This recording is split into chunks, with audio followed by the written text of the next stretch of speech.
Hi everyone, this is Chris from Turning Point Life Investment, TPLI, and this is going to be a rundown of the Russell 2000, the Dow Jones, and some other markets that happened to look pretty good today. It's going to be an analysis on them, and we'll go from there. First thing I want to look at on the daily view from the Russell, starting today, is just formed a small little real body candlestick. Nothing much going on. This is still holding above its 50-day exponential moving average. If I draw a trend line, we can see that starting from back here, the market retested the lower part of the trend line today. The RUT retested the trend line. So we have that, and we're going to have this low right here, which is around 793, 794-ish. And that's also where the 50-day exponential moving average is. So we have three levels of support for the RUT. Now, if the RUT breaks under these three levels of support, then we definitely know that there's going to be another down leg to go. I'm going to look at the IWM, which is the ETF for the RUT, and we can see that today's real candle, small real body, was on high volume. So we have there was very high volume today. And going back on the RUT, that means that this rising support line that the RUT has tested, it's holding a support on high volume. So definitely that means that there's bulls buying today. So the RUT could make another move back up again. And I've already mentioned, if it breaks the rising support line, this support level and the 50-day exponential moving average, then the RUT is going to pull back lower. Going into the Dow Jones Industrial Average, it just formed a doji, small real body spinning top today. This is basically the box range that the Dow Jones is in right now. I'll zoom in even further, and you can see that this is a bullish engulfing pattern. The low of the bullish engulfing pattern is support around 12,000, and then today you have a small real body near the lows of the bullish engulfing pattern, which is support. So we had a small real body right at support. Definitely, I'm still expecting the Dow to maybe chop around sideways. I don't and the 12,000 level is the very important support level for the Dow. If the Dow breaks under 12,000, it's going to retest the 50-day exponential moving average, and if it breaks that, it's going to move lower as well. So there's still some levels of support that this Dow is going to have to break in order for it to move lower. Today's small real body doji shows there was a lot of buying and selling at a support level. Looks like there was a lot more buying because of the high volume on the Dow. And because of that, does look like there's some bulls trying to nibble at the market, and they might want to push it up higher, so we'll see what happens. But with a lot of the news that's going on right now, what's been going around the world, there's not really a lot of bullish news coming out right now. So I expect more sideways movement than anything for the Dow. Stock we mentioned on the forum, because oil is actually, let me go to USO real quick.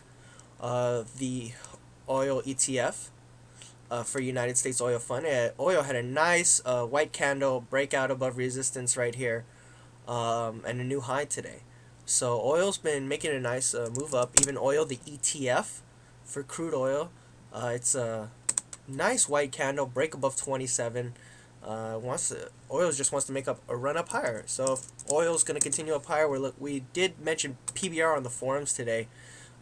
Nice breakout above 40 again, and we're actually long already on this, and our stop is going to be probably underneath 39, because 39 is the prior resistance level, now turned to support. So you can see this was resistance close to here, resistance here, and then a resistance here, and it broke up, and then now it moved back down and retested it, and it looks like it bounced up from there.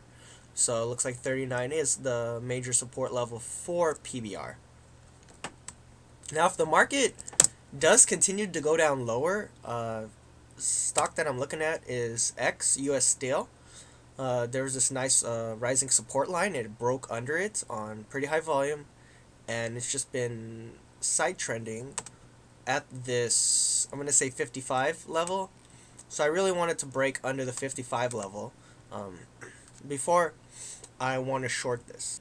If I'm going to short this, my first target will probably be 52, 50, 52, 52-ish, 40, somewhere around this level, because this is the next support level. So break under there. Definitely want to shoot for this as well. If the market wants to continue higher and the Nasdaq continues higher, RIM is a play that I'm looking at the long side. It's actually made a nice run up, and now it's side trending.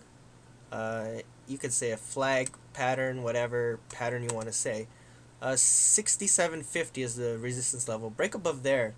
I definitely expect RIM to retest at least the $70 level. But if the Nasdaq continues to go down lower, I am looking at Google. Google's barely holding above 600 right now, and there is some support right here. You could say 598, 597-ish, 598, somewhere around there. Definitely a break under this support level. I have Google can probably retest this 587 level, and if it wants to continue lower, as long as the market continues lower, 556, which is pretty steep downwards, is a level I could shoot for as well to the downside. Another stock I'm taking a look at is PCLN, Priceline. There's a nice rising gap right here at the 450 level, and here, and this whole level of support. It came back today, white candle, getting into the black candle. That's a piercing pattern, and it's holding in this gap level. So I would like some bullish confirmation on this, and if I get some bullish confirmation, I definitely would be trading it up probably to the 467, 468 level. We can look at gold. It did make a new high today, GLD. Made a new high. Let me get rid of this trend line. Very nice break above this resistance level yesterday, and it was on pretty high volume, and then the bulls basically just took a break and rested. Gold does look like it's gonna go up higher, but because I expect the markets to be choppy, I really expect gold to basically side trend in this area right here. Either if it stays above 139.50, it just chop around, but even a pullback to this level before it continues up higher. I haven't pulled up the Bollinger Bands yet, but I'll bet you that if I do, that GLD is probably closed above the Bollinger Band level. Let me see here. Oh, it closed yesterday actually above the Bollinger Band, and then that's basically another indication that it's overbought, even though Stochastics is showing it's overbought as well. Then small real body, so we'll see what's going on, but I wouldn't be bearish on GLD. Let me take these studies away. The main reason I'm not too bearish on GLD is because it just looks like it's ready to go up higher.